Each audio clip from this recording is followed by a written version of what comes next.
Hello guys, welcome back to my channel जिसका नाम है chemistry and physics by Rahul Roy.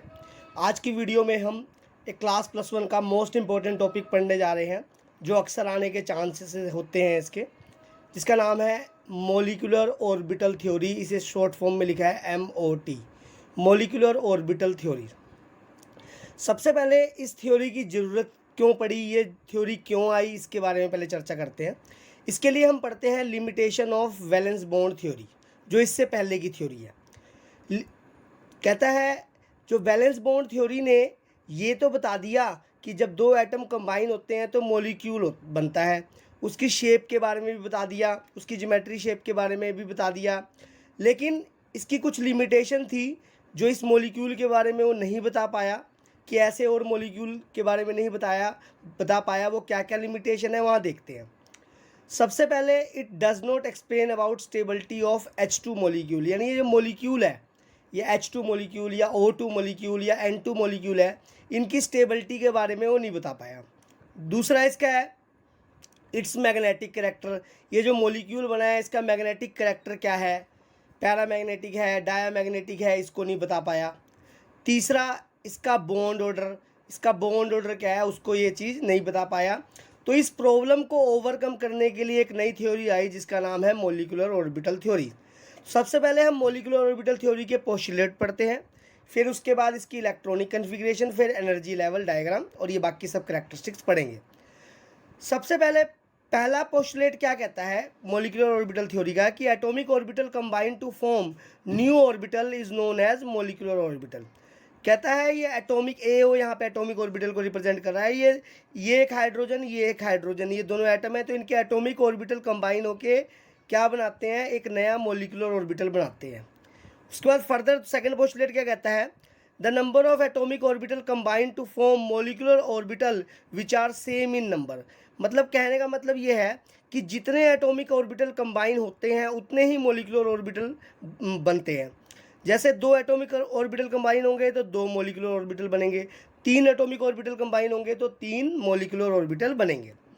Third postulate की तरफ चर्चा करते हैं। तीसरा पोस्टुलेट कहता है द एटॉमिक ऑर्बिटल कंबाइन और overlap to form two molecular orbital. मतलब दो एटॉमिक ऑर्बिटल कंबाइन होते हैं, ध्यान दीजिएगा, दो एटॉमिक ऑर्बिटल कंबाइन होते हैं तो दो मॉलिक्यूलर ऑर्बिटल बनते हैं नए। ये मॉलिक्यूलर ऑर्बिटल जैसे दो तरह के होते हैं, एक होता है बॉन्डिंग मॉलिक्यूलर ऑर्बिटल और एक होता है एंटी बॉन्डिंग मॉलिक्यूलर ऑर्बिटल। देखो बॉन्डिंग मॉलिक्यूलर ऑर्बिटल कैसे बनते हैं, जैसे मान लीजिए 1s है, ये 1s है, ये इसका ये प्लस प्लस, ये आपस में क्या हो जाता है, ओवरलैप कर देता है। तो इसमें जो ओवरलैपिंग रीजन होता है वो बहुत ज़्यादा होता है, तो इस तरह की ओवरलैपिंग को बोलते हैं कंस्ट्रक्टिव ओवरलैपिंग। देखो बॉन्डिंग मॉलिक्यूलर ऑर्बिटल जब बनता है तो ये जो ऑर्बिटल है और ये ऑर्बिटल जो है ये आपस में काफ़ी हद तक ओवरलैप कर जाते हैं। तो यानी ध्यान दीजिएगा, जैसे ये ऑर्बिटल ये पूरा आपस में ओवरलैप किया तो जो ओवरलैपिंग रीजन होता है वह यहाँ पे ज़्यादा होता है, तो इसके पास एनर्जी, इस ऑर्बिटल के पास एनर्जी कम होती है और स्टेबिलिटी क्या होती है, ज़्यादा। देखो लोअर एनर्जी हायर स्टेबिलिटी। इसी तरह से एंटी मॉलिक्यूलर ऑर्बिटल जो होता है वो कैसे, ये प्लस वाला होता है और एक माइनस वाला। तो जैसे आपको पता है प्लस माइनस माइनस, तो इसमें ये जो ओवरलैपिंग रीजन होता है इसमें इसके कंपेयर में कम होता है। तो इस तरह की ओवरलैपिंग को क्या बोलते हैं, डिस्ट्रक्टिव ओवरलैपिंग, और इसकी एनर्जी हायर होती है और स्टेबिलिटी क्या होती है, कम होती है। अगला पोस्टुलेट पढ़ते हैं fourth, the atomic orbital combine to have nearly same energy. मतलब वही एटॉमिक ऑर्बिटल कंबाइन होते हैं जिनकी एनर्जी क्या होती है, नियरली सेम होती है, अप्रोक्सीमेटली क्या होती है, सेम होती है। जैसे 1s ऑर्बिटल कंबाइन हो सकता है, 2p ऑर्बिटल कंबाइन हो सकता है।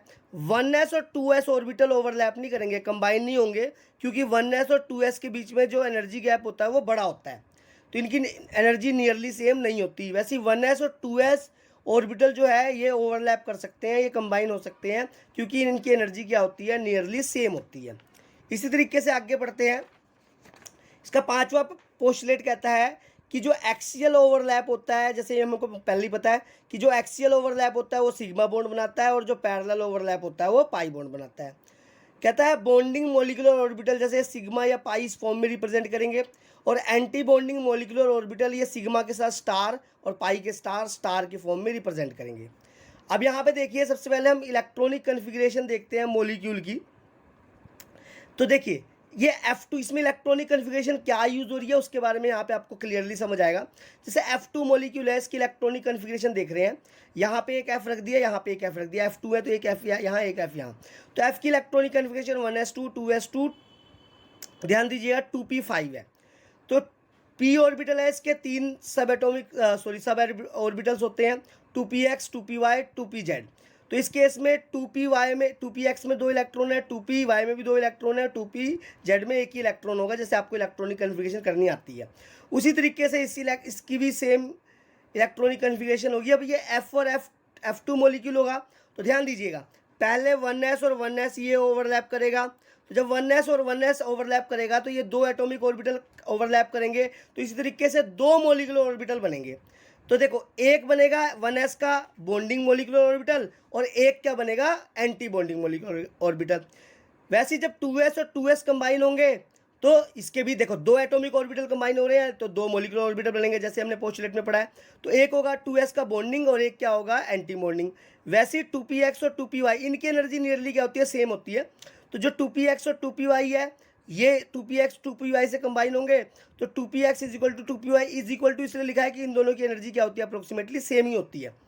तो जो यहाँ से 2px 2py एक बॉन्डिंग वाला बनेगा, वैसे ही यहाँ पे 2px और 2py एक एंटी बॉन्डिंग वाला बनेगा। उसी तरीके से 2pz 2pz से कंबाइन होगा तो एक 2pz वाला बॉन्डिंग वाला बनेगा और एक क्या बनेगा, एंटी बॉन्डिंग वाला बनेगा। तो आशा करता हूँ आपको यहाँ पे इलेक्ट्रॉनिक कन्फिग्रेशन समझ आ गई होगी। तो आगे नेक्स्ट चलते हैं, नेक्स्ट की तरफ आते हैं। यहाँ कहता है 4 लेस देन और इक्वल टू 14 इलेक्ट्रॉन। अगर आपके पास 14 ऐसा मॉलिक्यूल है जिसके पास टोटल 14 इलेक्ट्रॉन है या 14 से कम है, तो उसके लिए इलेक्ट्रॉनिक कन्फिग्रेशन क्या होगी, sigma 1s2 sigma star 1s2 sigma 2s2 sigma star 2s2 pi 2px is equal to pi 2py।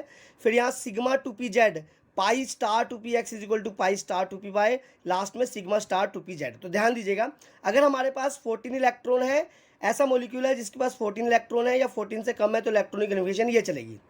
वैसे ही अगर हमारे पास ऐसा मॉलिक्यूल है जिसके पास 14 इलेक्ट्रॉन से ज़्यादा है, ध्यान दीजिएगा 14, पहले अभी 14 electronic configuration of N2 molecule, यहाँ पे मैं इसकी करके दिखा देता हूँ आपको, फिर ज़्यादा वाले की बाद में बात करते हैं। तो यहाँ पे देखो N2 मॉलिक्यूल्स के 14 इलेक्ट्रॉन है, तो ये वाली इलेक्ट्रॉनिक कन्फिग्रेशन चलेगी। तो देखिए S में कितने आते हैं, 2 आते हैं। तो देख लीजिए sigma 1s2 sigma star 1s2 sigma 2s2 sigma star 2s2। अब 2px और 2py में इसमें भरते कैसे हैं, पहले एक इसमें फिर एक इसमें फिर इसमें फिर इसमें। तो इसमें हुन्स रूल से ही पेयरिंग करेंगे, जैसे हम पहले पढ़ते थे, सेकंड चैप्टर में पढ़ा है हमने। तो एक इसमें फिर एक इसमें फिर एक इसमें। उसके बाद हमारे पास क्या है, सिग्मा 2pz, इसमें क्या कितने हो गए, 2 हो गए। तो गिनेंगे 2 to 4 to 6 to 8 to 10 to 12 और 2 14। ये होगी N2 मॉलिक्यूल की इलेक्ट्रॉनिक कन्फिग्रेशन।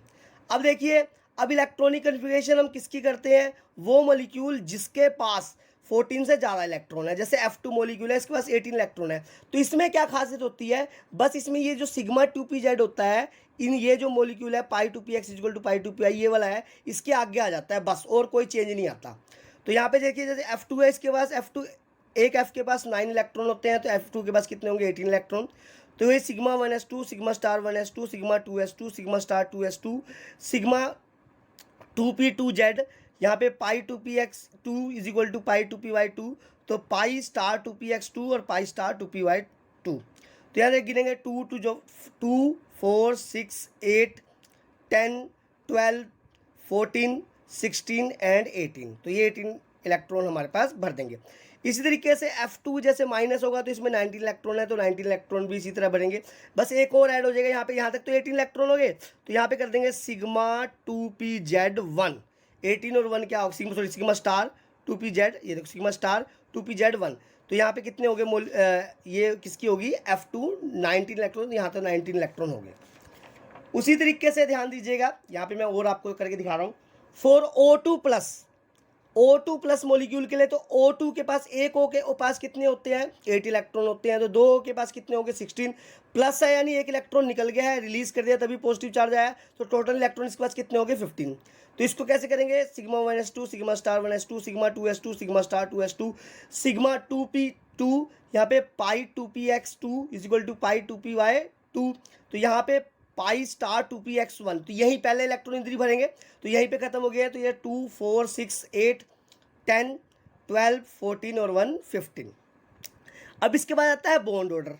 अब बॉन्ड ऑर्डर क्या होता है? बॉन्ड ऑर्डर निकालने का फार्मूला होता है हाफ ब्रैकेट में number of bonding electron minus number of anti bonding electron. तो बॉन्डिंग वो होंगे जिस पे स्टार नहीं होगा और एंटी बॉन्डिंग वो होंगे जिस पे स्टार होगा।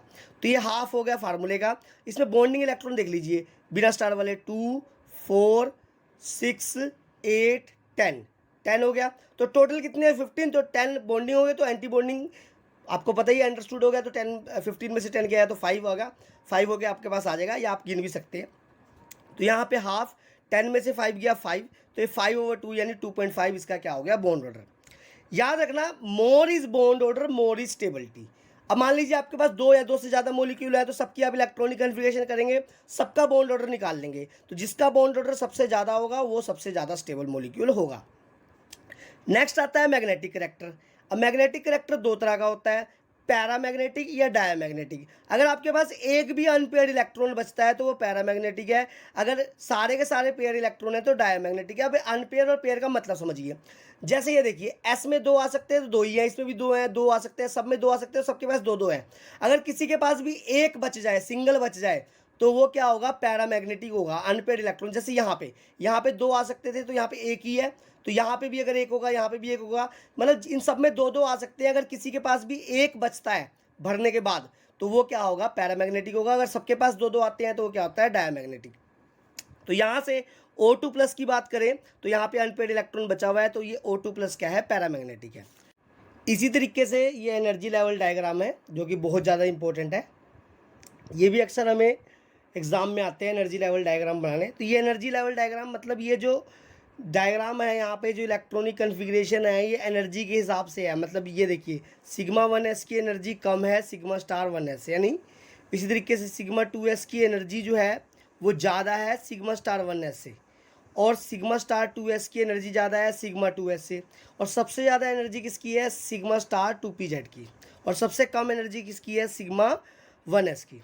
तो यहाँ पे हम N2 मॉलिक्यूल के लिए एनर्जी लेवल डायग्राम में इलेक्ट्रॉन कैसे भरते हैं उसके बारे में चर्चा करते हैं। जैसे N2 मॉलिक्यूल है तो यहाँ पे एक N एटम हो गया, यहाँ पे एक N एटम हो गया। तो यहाँ पे जैसे N की इलेक्ट्रॉनिक कन्फिगरेशन करते हैं नाइट्रोजन की, तो हम कैसे करते हैं? 1s2 देख लीजिए, फिर 2s2, तो 7 इलेक्ट्रॉन होते हैं, तो 4 हो गया, और 2p3 होता है, तो एक x में आता है, 2px में, एक 2py में, और एक 2pz में। इसी तरीके से इस N की भी कर लेते हैं, जैसे 1s2, फिर 2s2, फिर इसमें 2p3 में आता है, तो एक इसमें, एक इसमें, एक इसमें। अब देखिए, अब ये N और N कंबाइन होंगे तो क्या बनेगा? N2 मॉलिक्यूल बनेगा। तो देखिए सिग्मा 1s ये देखो, ये दोनों जब कंबाइन हुए तो हमने इसमें अब 14 इलेक्ट्रॉन्स भरने हैं। लगातार कैसे भरेंगे यहाँ पे देख लीजिए। तो यहाँ पे ये देखिए सिग्मा 1s और सिग्मा 1s कंबाइन हुए तो एक एटॉमिक ऑर्बिटल बना, सॉरी बॉन्डिंग मॉलिक्यूलर ऑर्बिटल बना, और एक एंटी बॉन्डिंग मॉलिक्यूलर ऑर्बिटल बना। तो देखो सिग्मा 1s का एक सिग्मा 1s बना, ये बॉन्डिंग वाला है, और ये सिग्मा स्टार 1s है, ये नहीं एंटी बॉन्डिंग वाला है। तो इसमें इलेक्ट्रॉन कैसे बनेंगे? 1 2 3 4। इसी तरीके से जब ये कंबाइन होंगे तो एक बॉन्डिंग बनेगा, एक एंटी बॉन्डिंग बनेगा, फिर 1 2 3 4, तो गिनेंगे 2 2 4 2 6 2 8। अब कितने रह गए हमारे पास? 6 रह गए। तो 6 इसमें कैसे बनेंगे? 1 2 3 4 5 6। तो इस तरीके से हम एनर्जी लेवल डायग्राम में N2 मॉलिक्यूल का भर लेंगे। उसके बाद नेक्स्ट एक और करते हैं, यहाँ पे ध्यान दीजिएगा, O2 मॉलिक्यूल। अब O2 मॉलिक्यूल कैसे बनेगा? जब 2 O एटम कंबाइन होंगे तो O2 मॉलिक्यूल बनेगा। तो जैसे ये O और एक ये O हो गया, तो ऑक्सीजन के पास कितने इलेक्ट्रॉन होते हैं? आपको पता ही है 8 होते हैं। तो कैसे भरेंगे? सिग्मा 1s2 भर दिए, सिग्मा 2s2 भर दिए, 2O2 4। अब 2p4 होता है, तो 1 2 3 और 4। इसी तरीके से इस O का भी भरेंगे, sigma 1s2 sigma 2s2 2p4 1 2 3 और 4। देखो उसी तरीके से इलेक्ट्रॉन भरते हैं जैसे हम आम इलेक्ट्रॉनिक कन्फिगरेशन करते हैं। जैसे हम सेकंड चैप्टर में हमने इलेक्ट्रॉनिक कन्फिगरेशन करी है। उसके बाद देखिए जी और ओ क्या हो गया, O2 मॉलिक्यूल हो गया, ये O2 हो गया। तो यहाँ से O2 मॉलिक्यूल की इलेक्ट्रॉनिक कन्फिगरेशन अब देखिए भरेंगे। टोटल हमारे पास इलेक्ट्रॉन हो जाएंगे 16, तो भर देंगे यहाँ से 1 2 3 4 5 6 7 8 9 10 11 12 13 14 15 एंड 16। तो आशा करता हूँ मैं कि ये जो इन्फॉर्मेशन है या ये आज की जो आपकी वीडियो है वो आपके लिए बहुत ही इन्फॉर्मेटिव रही होगी। ये जो क्वेश्चन है वो डेफिनेटली आने के चांस होते हैं फाइनल एग्ज़ाम तक। तो अगर आपको इसमें कुछ भी ना समझ आया हो तो प्लीज़ कमेंट सेक्शन में मुझे आप कमेंट करें, तो मैं उसको समझाने के लिए एक और वीडियो बना के आपके पास भेजूँगा। अगर आपको ये मेरी वीडियो पसंद आई है तो प्लीज़ सब्सक्राइब करें, शेयर करें, ताकि ज़्यादा से ज़्यादा शेयर करें और मुझे सपोर्ट करें ताकि मैं और भी ज़्यादा वीडियो बना पाऊँ। Thank you.